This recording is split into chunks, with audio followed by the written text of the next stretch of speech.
নমস্কার বন্ধুরা, আমার চ্যানেলে তোমাদের সবাইকে স্বাগত জানাই। আশা করি তোমরা সবাই ভালো আছো। আজকে আমি তোমাদের জন্য নিয়ে এসেছি সুজি ও দইয়ের মিক্স পরোটা। আর আজকের রেসিপিটা যদি তোমাদের ভালো লাগে, অবশ্যই ভালো লাগবে আমি জানি, প্লিজ আমাকে কমেন্ট করে জানিও। আর তোমাদের একটু সাপোর্টেই কিন্তু আমি এগিয়ে যেতে পারবো। এমনি সুজি কিন্তু সবার ভালো লাগে না, তাই আমি একটা অন্য রকমের রেসিপি করছি। এখানে আমি 2 প্যাকেট সুজি নিয়েছি, একটা টক দইয়ের প্যাকেট নিয়েছি, এটা 200 গ্রাম প্যাকেট আছে।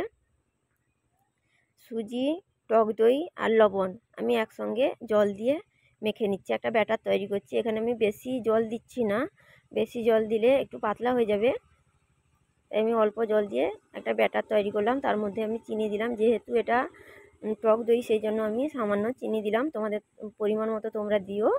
তারপরে আমি ঢেকে রেখে দিচ্ছি, এটা 10 মিনিট মতো ঢেকে রেখে দিতে হচ্ছে। তারপরে এদিকে গাজর নিয়েছি, পেঁয়াজ নিয়েছি, কড়াইশুঁটি নিয়েছি, ধনেপাতা নিয়েছি। গাজরটা কিন্তু আমি খুব মিহি করে কুড়ে নিয়েছি, পেঁয়াজটাও খুব মিহি মিহি করে আমি কুচিয়ে নিয়েছি। আর তোমরা চাইলে কড়াইশুঁটিটাকে পেস্ট করে নিতে পারো, এমনি গোটা দিলেও কোনো সমস্যা নেই। আর ধনেপাতাটাকেও আমি ভালোভাবে কুচি করে নিয়েছি। এরপর এই ব্যাটারের মধ্যে আমি একটা ডিম দিয়েছি, তার মধ্যে আমি বেকিং সোডা দিলাম। বেকিং সোডাটা পরিমাণ মতো দিও, কারণ বেকিং সোডা বেশি হয়ে গেলে কিন্তু তেতো হয়ে যায়, তাই এটা খুব সামান্য পরিমাণে দিতে হয়।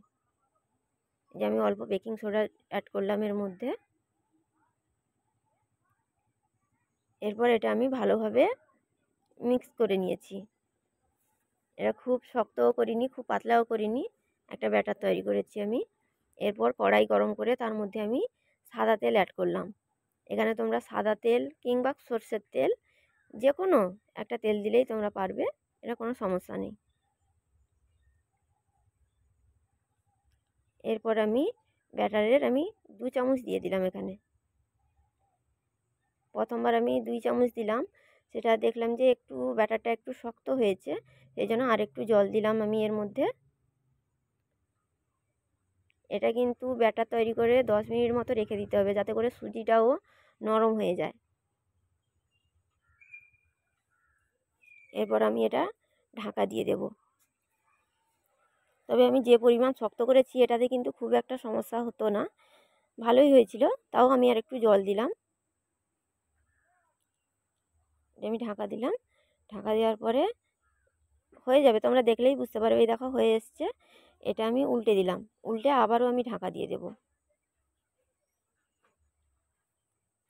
আর এটা কিন্তু খুবই টেস্টি, খুবই টেস্টি হয়। তোমরা প্লিজ বাড়িতে একবার ট্রাই করো, খুব ভালো লাগবে। অসাধারণ খেতে হয়েছে আজকে। আমি আবারও ঢাকা দিয়ে দিলাম। এই দেখো কতটা সফট হয়েছে আর নরম, খেতেও যেমন টেস্টি আর দেখতেও খুব সুন্দর হয়েছে। আর আমার ভিডিও যদি তোমাদের ভালো লাগে, অবশ্যই আমাকে কমেন্ট করে জানিও, একটা লাইক করো।